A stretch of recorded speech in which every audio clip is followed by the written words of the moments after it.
Alhamdulillah Rabbil Alamin wa bihi nasta'in wa salatu wassalamu ala sayyidina Muhammad wa ala alihi wa sahbihi ajma'in. Subhanaka la ilma lana illa ma 'allamtana innaka antal alimul hakim. Rabbi shrah li sadri wa yassir li amri wahlul 'uqdatam min lisani yafqahu qawli. Rabbi yassir wa la tu'assir ya karim. Rabbi yassir wa la tu'assir ya karim. Rabbi yassir wa la tu'assir ya karim. Amma ba'du. Yang bahagia Tuan Musi Masjid Qaryah Kampung Buaya, Tuan Haji Zainal Azim, barisan tuan-tuan imam, barisan ahli jawatan kuasa masjid, para jemaah muslimin muslimat yang dirahmati Allah sekalian. Alhamdulillah, bersyukur kita kepada Allah kerana dengan limpah dan kurnia-Nya dapat kita bersama-sama menunaikan solat fardu maghrib secara berjemaah, dan diharapkan segala amalan kita semuanya diterima oleh Allah hendaknya insya-Allah. Jadi pada malam ini kita akan sambung kuliah kita berkenaan dengan tajuk yang ke-8 hadis 40, iaitu kehormatan seorang muslim. Daripada Ibnu Umar radhiyallahu anhuma bahawasanya Rasulullah sallallahu alaihi wasallam bersabda, "Umirtu an uqatilan nasa hatta yashhadu an la ilaha illallah wa anna Muhammadar Rasulullah wa yuqimus salata wa yu'tuz zakata فإذا فعلوا ذلك عصموا مني دماءهم وأموالهم إلا بحق الإسلام وحسابهم على الله تعالى." Daripada Ibn Umar radhiyallahu anhuma, maksudnya Allah meredai ke atas mereka berdua. Anhuma tu untuk dua orang. Yang pertama ialah dia sendiri, iaitu Abdullah bin Umar. Yang kedua ialah bapa dia, iaitu Sayyidina Umar Al-Khattab radhiyallahu anhu. Jadi dia penggunaan ganti nama diri ataupun dipanggil sebagai dhamir. Dalam bahasa Arab ni dhamir ni banyak. Ada dhamir yang bersambung, ada yang tak bersambung, ada dhamir yang tidak berubah, dan sebagainya. Baik. Jadi kat sini dia kata umirtu an uqatilan nas. Dia kata umirtu, aku telah diperintahkan. Umirtu maksudnya ialah aku telah diperintahkan an uqatilan nas, untuk memerangi manusia. Uqatil tu kalau ikut sebenarnya daripada perkataan qatala. Qatala ni maksud dia bunuh. Tapi kat sini ayat tu diubah. Dalam bahasa Arab ni satu perkataan tu dia boleh banyak maksud dia. Jadi kat sini bila perkataan uqatil bermaksud memerangi an-nasa, iaitu manusia, hatta yashhadu an la ilaha illallah, sehinggalah mereka bersaksi bahawa tiada Tuhan yang disembah melainkan Allah, wa anna Muhammadar Rasulullah, dan sesungguhnya Nabi Muhammad itu adalah Rasulullah Allah, wa yuqimus salata, dan mendirikan salat, wa yu'tuz zakata, dan menunaikan zakat. Faiza fa'alu zalika, sekiranya mereka melakukan sedemikian, darah dan harta mereka akan dilindungi kecuali dengan hak Islam. Maksudnya minni dima'ahum wa amwalahum. Maksudnya asamu minni, maksudnya mereka tu dilindungi, sama ada dengan darah mereka dan harta-harta mereka, illa bihaqqil Islam, melainkan dengan hak Islam, kecuali dengan hak Islam. Kemudian wa hisabuhum 'ala Allah Ta'ala, dan perhitungan sebenar mereka diserahkan kepada Allah Subhanahu wa taala. Jadi hadis ini diriwayatkan oleh Imam Bukhari dan Muslim. Dalam kitab Sahih Bukhari hadis nombor 25. Dalam kitab Muslim ataupun Sahih Muslim hadis bernombor 22. Jadi kita tengok kepada perawi hadis iaitu Ibnu Umar radhiyallahu anhuma. Jadi kat sini ni panjang saya ringkaskanlah. Abdullah bin Umar ni nama sebenar dia dipanggil Ibnu Umar. Dia lebih masyhur dengan nama Ibnu Umar. Ada sahabat misal kata Abdullah bin Abbas, dia dipanggil sebagai Ibnu Abbas. Sama juga macam Abdullah bin Zubair, kanak-kanak ataupun muhajirin pertama dilahirkan di Madinatul Munawwarah. Jadi maknanya dia pun dipanggil Abdullah, nama Abdullah tapi dipanggil Ibnu Zubair. Jadi nama tu Abdullah semua kan. Ibnu Umar, Ibnu Abbas. Ibnu Abbas sepupu Nabi kan. Ibnu Abbas adalah sepupu Nabi. Jadi dia ni belajar dengan Nabi kita juga. Umur dia muda, tapi muda-muda dia belajar dengan Nabi kita. Kemudian Allah menganugerahkan kepadanya kecerdikan yang luar biasa. Okey, untuk Abdullah bin Umar bin Nufail bin Abdul Uzza bin Riyah bin Abdullah bin Qart bin Razah bin Adi bin Ka'ab bin Luay. Salah silah Sayyidina Umar ni bertemu pada moyang dia bernama Ka'ab bin Luay. Ka'ab bin Luay ni moyang Nabi. Muhammad bin Abdullah bin Abdul Muttalib bin Hashim bin Abdul Manaf bin Qusay bin Kilab bin Murrah bin Ka'ab bin Luay. Salah silah Nabi kita. Jadi keturunan mereka berdua antara Nabi kita dengan Sayyidina Umar bertemu pada Ka'ab bin Luay. Tambahan pula nasab Abdullah bin Umar contohnya dia bersambung pada nasab Nabi kita pada moyang Nabi kita bernama Ka'ab bin Luay.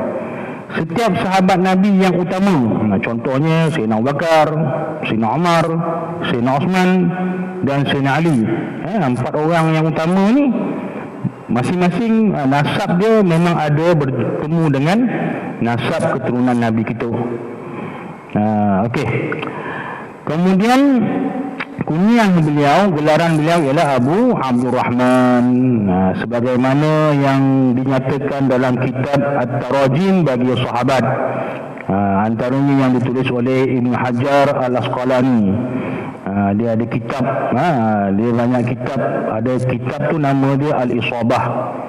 Semua tu cerita pasal sahabat Nabi, keturunan dia, jumpa kat mana dan sebagainya.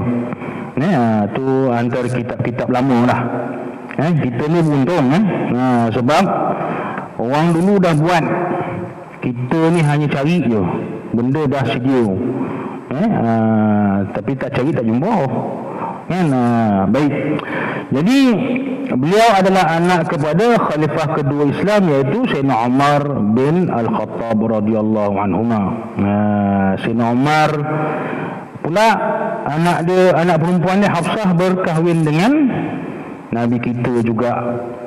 Ada isteri Nabi bernama Hafsah kan. Ada isteri Nabi bernama Aisyah. Aisyah tu anak kepada Sayyidina Abu Bakar. 2 anak perempuan Nabi berkahwin pula dengan Sayyidina Osman bin Affan, iaitu Ruqayyah dan Ummu Kalsum. Anak Nabi perempuan Zainab tu berkahwin dengan siapa? Cuba tokoh. Kalau tak dapat kita sambung kan, insyaAllah kan. Anak menantu Nabi, maknanya iaitu Zainab. Ada seorang anak perempuan Nabi namanya Zainab. Zainab ni pula dikahwinkan dengan anak saudara kepada Sayyidatuna Khadijah binti Khuwailid. Orangnya pun hebat, cuma kita tak tahu di mana dia punya salah silah dia. InsyaAllah. Baik, dan kemudian Abdullah bin Umar lahir pada tahun ketiga ketika Nabi kita menjadi Rasul. Nabi kita menjadi Rasul pada tahun 610 Hijrah. Hijrah ke Masihi. Hijrah belum lagi Hijrah bila pindah ke Madinah kan. Ini disahkan ketika peperangan Badar, umurnya adalah 13 tahun. Mana Ibnu Umar ni dia menyertai peperangan Badar. Siapa yang sahabat yang menyertai peperangan Badar ni, Allah redha, Allah puji dalam Quran. Peperangan Badar, siapa sahabat-sahabat yang menyertai peperangan Badar, seperti yang dilakukan oleh Sayyidina Abdul Rahman bin Auf. Sahabat yang menyertai peperangan Badar, dia sendiri memberikan allowance khas kepada sahabat-sahabat yang menyertai peperangan Badar. Tidak lupa juga Sayyidina Abdul Rahman bin Auf, dia sponsor isteri-isteri Nabi kita selepas kewafatan Rasulullah SAW. Itu Sayyidina Abdul Rahman. Betul, harta dia tak putus-putus. Tak putus-putus. Sehingga kan apabila beliau wafat, orang ni bahagikan emas, potong emas sampai tangan pun luka. Dia terlalu banyaknya emas yang dimiliki oleh Sayyidina Abdul Rahman bin Auf. Sedangkan Sayyidina Abdul Rahman telah memberikan banyak harta dia kepada infak fi sabilillah. Tengok bagi sampaikan sahabat pun naik risau, banyak nak ke duit dia ni. Dia bagi nampak dah sekian banyak, tak nampak pun dia bagi juga. Sehingga kan ada sahabat bagi tahu, tanya kepada Rasulullah SAW. Kata Sayyidina Abdul Rahman ni banyak nak bagi duit, ada tak ada tinggalkan untuk keluarga dia. Jadi Nabi panggil, Nabi panggil Sayyidina Abdul Rahman. Jadi Nabi tanya, memanglah dia kata dia bagi yang nampak dan yang tak nampak, dan untuk keluarga pun dia tinggalkan juga.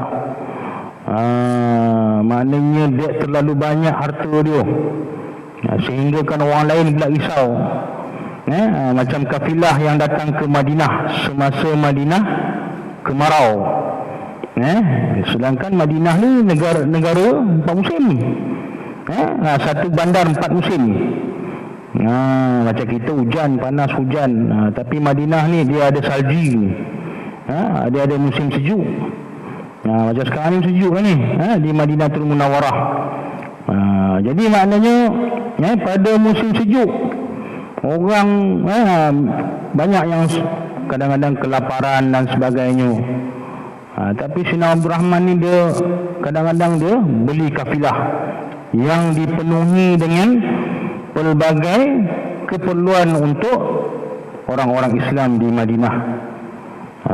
Dia beli, kemudian kadang-kadang 70 ekor unta tu syarat dengan keperluan penduduk Madinah. Kadang-kadang orang tu datang, orang tengah datang nak beli. Berapa kau beli ni, kau jual kat aku sanggup bayar sekali ganda. Apa Sayyidina Muhammad cakap? Ada orang dah beli. Orang tu terkejut. Dia kata, mana ada orang mampu membeli lebih mahal daripada apa yang kami telah tawarkan. Sayyidina Muhammad kata apa? Ada lebih banyak daripada apa yang kau telah tawarkan. Dia sebut nama yang menawarkan itu adalah Allah. Bahasa siapa sedekah ni banyak ganjaran dia yang Allah Ta'ala berikan. Jadi semua ada 70 ekor unta tu yang penuh dengan keperluan penduduk Madinah, semuanya disedekahkan kepada penduduk Madinah. Okey. Kemudian antara sahabat ni Abdullah ataupun Ibnu Umar ni, dia bersahabat dengan Sayyidina Abu Bakar, Sayyidina Osman, Sayyidina Ali, Sayyidina Huzaifah Al-Yaman dan sebagainya. Beliau juga mengambil manfaat pada zaman muda beliau dengan menghafal Al-Quran dan hadis-hadis Nabi, sehingga beliau terkenal dengan sifat yang bertakwa, alim, zuhud dan lain-lain lagi. Jadi pada usia muda beliau benda ni tidak menjadi penghalang untuk beliau menuntut dan menimba ilmu sehingga menjadi sahabat yang terkenal, dan akan kefaqihannya dan keilmuannya. Beliau juga terkenal sebagai salah seorang sahabat yang sentiasa mengikuti Nabi kita ni dalam tempoh yang agak lama. Dia belajar dengan Nabi kita. Ramai sahabat ni dia belajar dengan Nabi kita. Contohlah Suratul Fatihah kan. Suratul Fatihah ni diturunkan kepada Nabi ada 7 bentuk. Tapi kita ni dalam qiraah Hafs an Asim. Kita belajar dengan orang yang ahli lah, orang yang Quran, hafiz Quran dan sebagainya. Jadi qiraah ni, bacaan ni yang terdapat dalam qiraah Al-Quran ataupun dikenali sebagai qiraah sab'ah. Maknanya ada 7 bentuk bacaan. Semua 7 bentuk bacaan tu semuanya diterima dan maknanya boleh diguna pakai. Cuma kita di Malaysia ni kita guna qiraah Hafs an Asim. Yang kita baca Fatihah baca ikut qiraah Warsh, terwujud orang ni. Setiap negara di dunia ni mereka mempunyai qiraah yang berbeza. Macam kita mengikut Imam Syafi'i, mazhab Syafi'i, Bismillah termasuk dalam Suratul Fatihah. Maknanya 7 ayat tu, maknanya Bismillah itu termasuk dalam Suratul Fatihah. Tak ada Bismillah, tidak sah bacaan Fatihah gitu. Itu sebabnya Bismillah tu kita kena dengar dengan telinga. Termasuk juga Alhamdulillahirrahmanirrahim, sehinggalah waladdallin. Amin tu sunat. Amin tu sunat. Tapi kadang-kadang tu kita jadi imam ni, tuan-tuan imam ni, makmum ni dia tunggu. Dia tunggu bila imam baca waladdallin. Kalau imam sanyap, silap-silap makmum pun sanyap. Kan? Jadi imam sebutlah amin, barulah makmum akan sebut ramai-ramai menyebut kalimah amin. Doa tu baik. Jadi semenjak daripada peristiwa itu beliau tidak tidur pada waktu malam melainkan sedikit sahaja. Beliau menjadi seorang ahli fiqh hadis di kalangan sahabat Nabi. Di samping itu juga beliau banyak meriwayatkan hadis daripada Rasulullah SAW sebanyak 1630 hadis. Beliau juga menjadi rujukan masyarakat setelah kewafatan Rasulullah SAW dalam menyelesaikan masalah-masalah yang timbul. Antara sifat Ibnu Umar radhiyallahu anhuma dalam mengeluarkan suatu fatwa, beliau begitu takut untuk berijtihad kerana risau ijtihad yang dilakukannya itu adalah salah dan bertentangan dengan para sahabat Nabi yang sebelumnya. Jadi maknanya kat sini beliau sangat berhati-hati dalam mengeluarkan ijtihad. Sedangkan dia ni adalah seorang hafiz Al-Quran dan banyak meriwayatkan hadis daripada Nabi kita. Bukan calang-calang orang. Jadi bila nak bagi fatwa kan, macam dulu bila berlakunya banyak peperangan demi peperangan selepas kewafatan Nabi kita pada zaman Sayyidina Abu Bakar, banyak ada peperangan Yarmouk, ada peperangan Yamamah. Jadi dalam peperangan tersebut menentang nabi palsu, ataupun mereka ni mengaku menjadi seorang nabi, sedangkan Nabi dah sebut la nabiyya ba'di, tidak ada nabi selepas aku. Nabi dah sebut tu. Jadi ada orang-orang ni, mereka ni selain daripada tidak mahu membayar zakat, mereka ada di kalangan mereka yang mengaku sebagai nabi palsu. Jadi banyaklah peperangan yang berlaku, dan ramai juga di kalangan para sahabat yang menjadi syahid. Jadi pada masa itu bila ramai sahabat-sahabat ni mati syahid, yang kebanyakannya mereka ini adalah hafiz Quran. Jadi maknanya para sahabat telah berkumpul, bagi tahu supaya Al-Quran itu ditulis, dibukukan. Ditulis semula, kemudian dibukukan, dijadikan sebagai satu mushaf, seperti mana yang telah dicadangkan oleh Sayyidina Umar. Sayyidina Umar mencadangkan kepada Sayyidina Abu Bakar supaya Al-Quran itu ditulis. Pada zaman Sayyidina Osman, Al-Quran itu telah dibukukan menjadi satu mushaf. Jadi cadangan itu memang dibagi tahu kepada Sayyidina Abu Bakar. Tapi Sayyidina Umar pun takut juga, takut cadangan itu tidak diterima. Bila cadangan itu diterima, siapakah sahabat yang dilantik untuk menulis Al-Quran? Siapa ada sahabat yang dilantik menjadi ketua lujnah pengumpulan Al-Quran, iaitu Sayyidina Zaid bin Sabit. Zaid ada 2-3 orang. Ada nama Zaid As-Sabit, kemudian ada nama lagi Zaid bin Harisah, dan ada satu nama lagi bernama Zaid Al-Khair. 3. Jadi Zaid bin Sabit, dia ni ketua mengumpul Al-Quran. Zaid bin Harisah adalah anak angkat Nabi kita. Nama dia Zaid bin Harisah kan. Kisah dia pun masyhur juga kan. Sehingga kan Nabi binkan Zaid ini kepada bin Muhammad. Tetapi turunnya ayat melarang kita binkan kepada anak angkat ini kepada bapa angkat. Kena juga bin kepada bapa asal. Itu sebabnya ditukar semula kepada Zaid bin Harisah. Kemudian ada seorang lagi nama dia Zaid Al-Khair. Itu sahabat Nabi juga. Baik.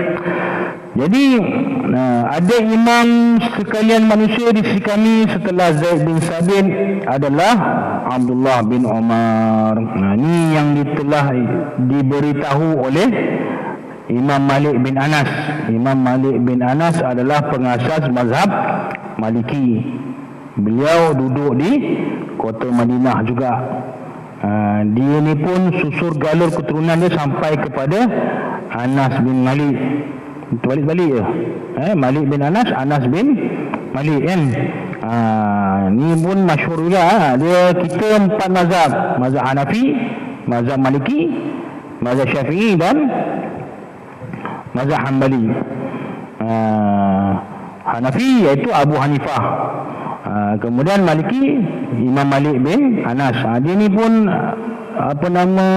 seorang ulama yang banyak menghafal hadis Nabi. Jadi dia ada satu kitab yang terkenal bernama Al-Muwatta. Kitab tu kitab fiqh dan kitab hadis. Imam Syafi'i. Kemudian Imam Ahmad bin Hanbal, iaitu pengasas mazhab Hanbali. Disebabkan Abdullah bin Umar adalah salah seorang sahabat yang agung, walaupun usianya muda dapat bersama dengan Rasulullah SAW. Di sana terdapat kelebihan dan pujian terhadap beliau oleh para sahabat sendiri serta generasi yang selepasnya. Baik, jadi kita tengok kepada keistimewaan hadis ini. Hadis ini amat penting kerana ianya merangkumi beberapa asas agama yang penting, iaitu penyaksian dan pembenaran yang mu'tamad bahawa tiada Tuhan yang disembah melainkan Allah kan. Tiada Tuhan, maknanya Tuhan kita adalah Allah Subhanahu Wa Taala, dan Nabi kita adalah Muhammad sallallahu alaihi wasallam.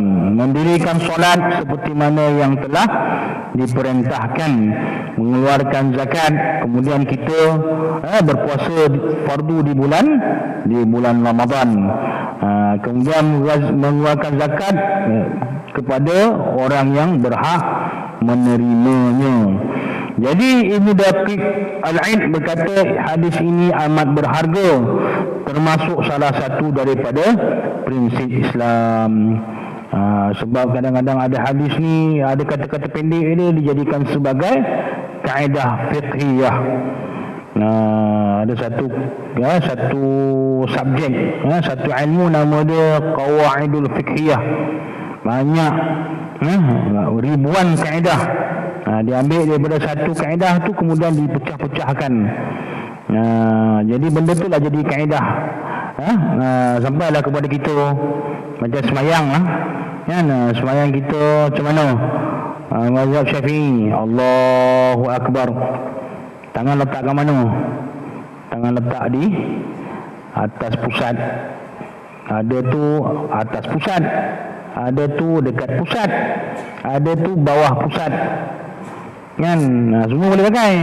Tapi kita ikut Syafi'i, atas pusat, bukan atas dekat dada ni. Tu takbir takbiratul ihram, Allahu Akbar, sebut pun kena betul. Allahu Akbar, tidak ada perubahan. Yang kita mana-mandai sebut Wallahu Akbar, salah. Benda tu dah disebut takbiratul ihram ialah Allahu Akbar. Bacaan Fatihah sunat, doa iftitah doa iftitah tu sunat. Tapi ada sahabat dia baca doa iftitah ni, dijadikan sebagai amalan setiap kali solat. Dia baca doa iftitah walaupun sunat, kemudian dia baca suratul Fatihah, kemudian baca surah. Kita makmum, kita bacalah suratul Fatihah. Yang lain tu semuanya ditanggung oleh Pak Imam. Itu sebabnya tugas imam ni berat, bukan senang.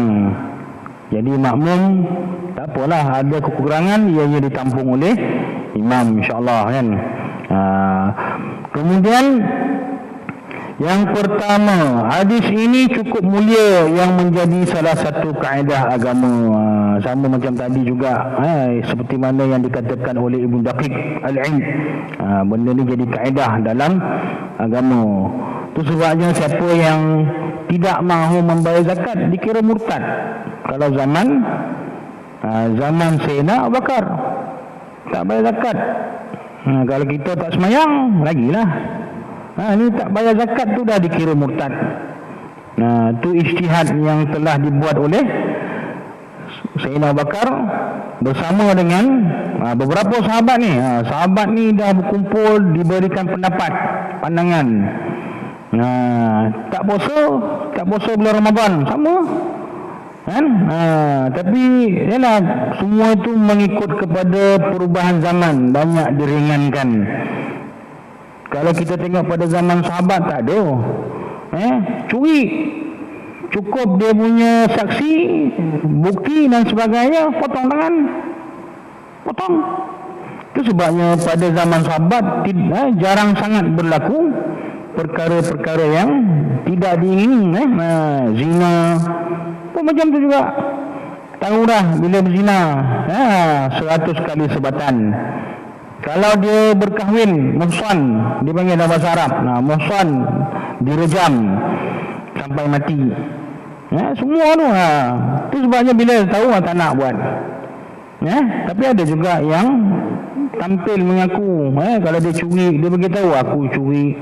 Kalau dia zina, dia cakap aku berzina. Itu kadang-kadang bila ditanya kepada pemerintah tu kata, betul ke apa yang kau sebut ni? Orang tu kadang-kadang diulang sebut. Dia kata aku ni mencuri, ya Amirul Mukminin. Aku ni mencuri, wahai Amirul Mukminin. Jadi maknanya bila betul, memang dia potong. Tak ada lengah. Sebab tu berkenaan dengan hukum, janganlah ada orang-orang ni dia ada yang mempersendakan hukum Allah. Itu kita takut. Hukum ni tidak sesuai mengikut zaman, sedangkan benda itulah yang sesuai. Sebab benda itulah yang termaktub dalam Al-Quran. Apalah kita kata dia tak sesuai. Benda tu dia disebut dalam hadis. Benda itu telah dilakukan oleh Nabi kita dan disaksikan oleh para sahabat ridwanullah alaihim. Ni mereka tengok. Jadi maknanya bila tabi'in berguru dengan sahabat-sahabat Nabi, memang sahabat Nabi ni akan sampaikan apa yang mereka telah pelajari daripada Nabi kita sallallahu alaihi wasallam. Tu supaya ada hadis kan, bila contoh ambil semayang, Nabi ambil semayang macam mana. Jadi sahabat ni kata, macam inilah yang aku lihat apa yang telah dibuat oleh Rasulullah sallallahu alaihi wasallam ketika mengambil air semayang. Dia tengok sahabat-sahabat ni kat belakang Nabi, sahabat tentu juga kan. Bila Nabi tengok solat apa, solat subuh ke, solat zuhur, asar, maghrib, isyak, sahabat ni tengok apa yang telah dilakukan oleh Nabi. Jadi kata-kata mereka, sebab sahabat ni adalah seorang, mereka ni adil, dipercayai, sadiq wal masduq, dipercayai, sahabat Nabi ni. Itu sebabnya orang yang berani menolak tu saya rasa hebatlah orang tu. Dia kata sahabat ni tak boleh pakai, contohlah dia kata tak boleh pakai, memang anda lah orang tu. Tak tahulah dia belajar kat mana sehingga dia berani tolak kan. Dia ambil pula ulama-ulama yang tidak sepatutnya dijadikan sebagai sandaran untuk mereka, dengan bertujuan untuk memecah belahkan orang Islam. Itu yang kita tak nak. Jadi Al-Khattabi telah berkata, orang yang secara zahir menyatakan keislamannya sedangkan hatinya menyimpan kekafiran, secara umumnya keislamannya diterima. Tapi kita kena ingatlah, bila hati tu, bila kita ni, jasad kita ni dah Islam, hati pun turut serta. Sama bila mengucap dua kalimah syahadat, kita sebut dengan lidah kita, asyhadu an la ilaha illallah wa asyhadu anna muhammadar rasulullah, hati pun ikut serta. Sebab benda ini melibatkan kepada kita punya syahadah, lesen kita sebagai seorang Islam. Memanglah dalam solat 17 rakaat kan, ada kita memperbarui kita punya lesen dalam tahiyat awal dan tahiyat akhir. Itu sebut kan, asyhadu an la ilaha illallah wa asyhadu anna muhammadar rasulullah kan. Allahumma salli ala sayyidina Muhammad. Itu pun jadi isu ke, Allahumma salli ala sayyidina Muhammad, tak ada sayyidina dah. Saya pun polik lah kan. Kan kata tidak ada nas. Sama juga macam kita menyambut sambutan Maulidur Rasul kan, ada nas tak ada, tapi kenapa kita buat kan. Benda yang baik kan. Memanglah pada zaman Rasulullah tak ada sambutan Maulidur Rasul, tidak disambut, tapi benda itu berlaku selepas kewafatan Nabi kita. Sampailah satu masa di mana orang dah lupa dah. Itu sebabnya macam kitab berzanji kan, kitab berzanji itu pun sama. Kenapa Syekh, siapa nama Syekh yang buat tu kitab berzanji? Kadang-kadang kita nak mula majlis kan, kadang-kadang baca berebut-rebut nak baca, orang pertama biar aku baca, sadap tak sadap belakang kita. Iya kan. Kerana tahu orang yang baca tak sadap tu tak berani pula berebut kan. Roi tamu dia lepas tu yang roi kedua ketiga sanyap lah. Kalau baca dan tak nak acara kan, roi tamu kan. Jadi kat situ macam-macam ada sebab Syekh Ja'far Al-Barzanji dia buat kitab tu bukan suka-suka nak buat, ada tujuan. Semuanya memuji Nabi, semua memuji Nabi. Jadi kenapa lah kata macam kita menyebut selawat ke atas Nabi, kata aduh kau suruh selawat. Habis itu ayat Quran sudah sebut innallaha malaikatahu yusalluna 'alan nabi. Innallah Inna, perkataan inna, sesungguhnya. Bukan barangkali Inna.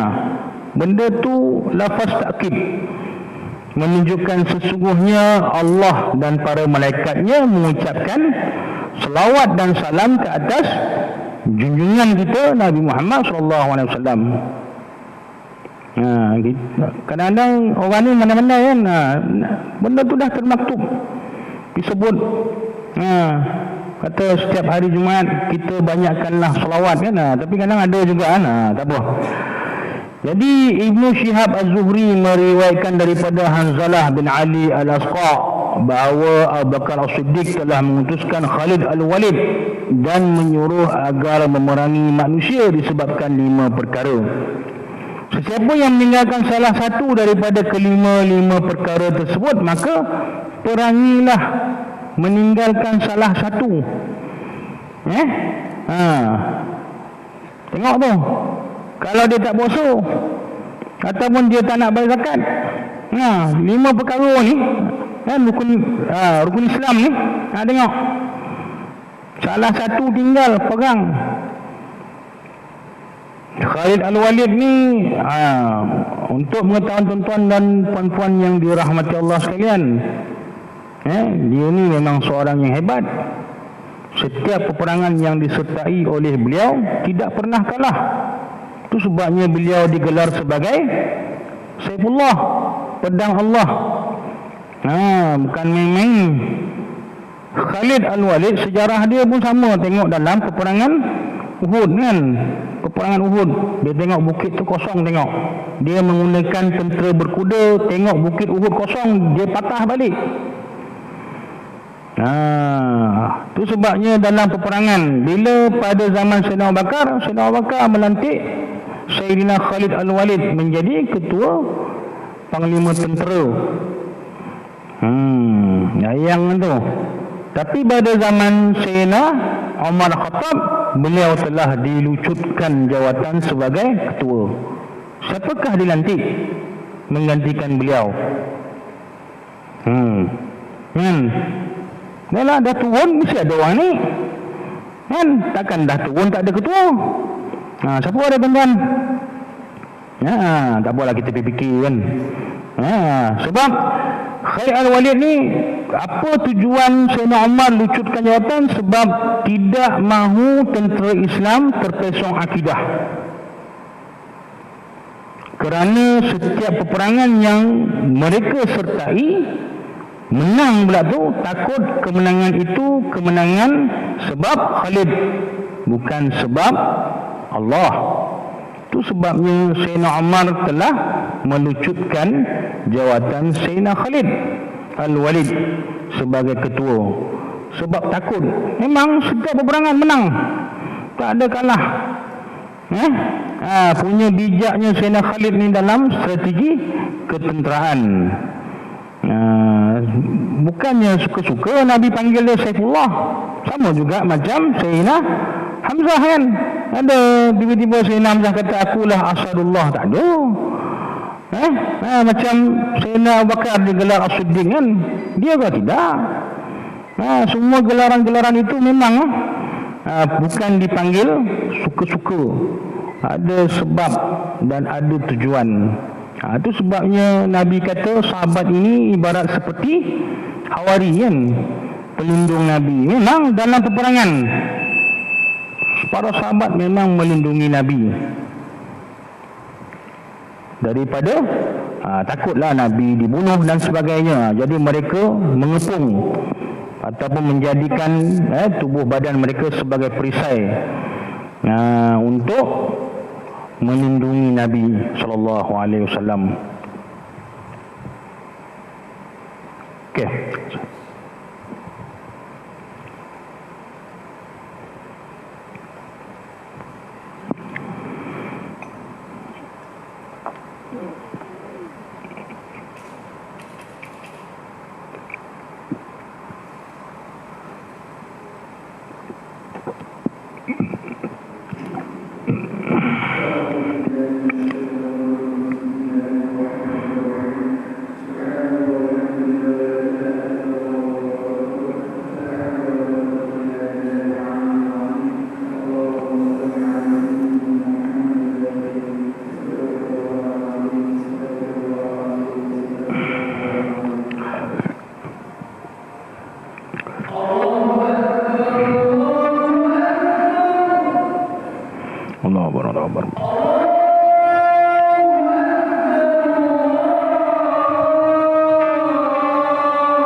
Asyhadu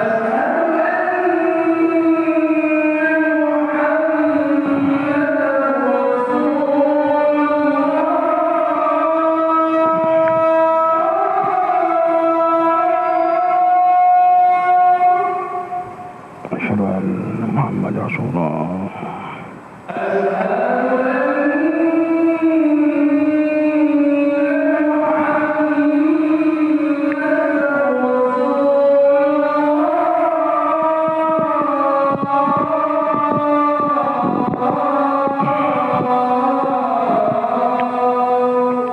Asyhadu anna Muhammad Rasulullah.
محمدا الوسيلة والفضل والشرف والدرجة العالية رفيع وبصر وعمود الذي وضح إنك لا تخلف الميعاد ربي في الليل ورحمكم الله صلى الله عليه محمد وعلى آله وصحبه وسلم.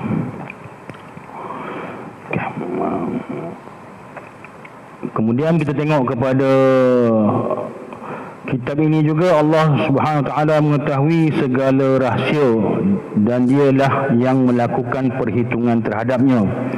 Sekiranya seorang itu adalah mukmin yang benar, dia akan memasukkannya ke dalam syurga, dan sekiranya seseorang itu pendusta dan menunjuk-nunjuk Islamnya, maka sungguhnya dia adalah munafik yang berada di dalam dasar neraka yang paling bawah. Nah, itu sebabnya pada zaman Nabi kita SAW semasa di Madinah, ramai puak-puak munafik yang diketuai oleh Abdullah bin Ubay. Nah, dia munafik, dia nak mati pun dia minta supaya diminta jubah Nabi tu. Maknanya diletak ke atas mayat dia. Sampaikan Sayyidina Umar marah kan, sebab ialah dia antara munafik bermuka-muka kan. Contohnya dalam peperangan Uhud, pada asalnya peperangan Uhud jumlah dia 1000 orang Islam untuk menyertai peperangan tersebut. Kemudian last sebelum nak bergerak, jadi 300 orang daripada tentera Islam tu keluar. Jadi maknanya tinggallah 700 orang tentera Islam. Itu dia mukmin sejati, pergi lawan dengan tentera kafir yang berjumlah 3000 orang. Kalau tentera kafir ni dia ada tujuan bila nak perang dengan Islam ni, kena pula yang melibatkan bapa dia, abang dia mati lagilah. Seperti mana yang telah dilakukan oleh Hindun Hindun semasa dia kafir, bila abang dia, bapa dia telah terkorban dalam perang Badar, peperangan Badar, kena pula yang membunuh adalah Sayyidina Hamzah. Dia cari, kemudian dia upah. Pada masa itu Wahsy bin Harb pada masa itu dia belum Islam.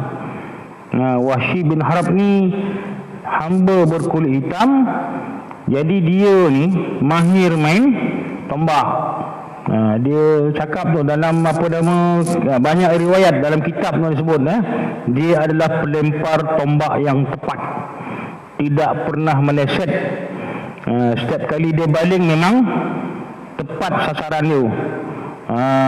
Jadi maknanya pada masa itu memang Sayyidina Hamzah berlawan dengan musuh Islam pada masa itu, nama dia Siba Abdul Uzza.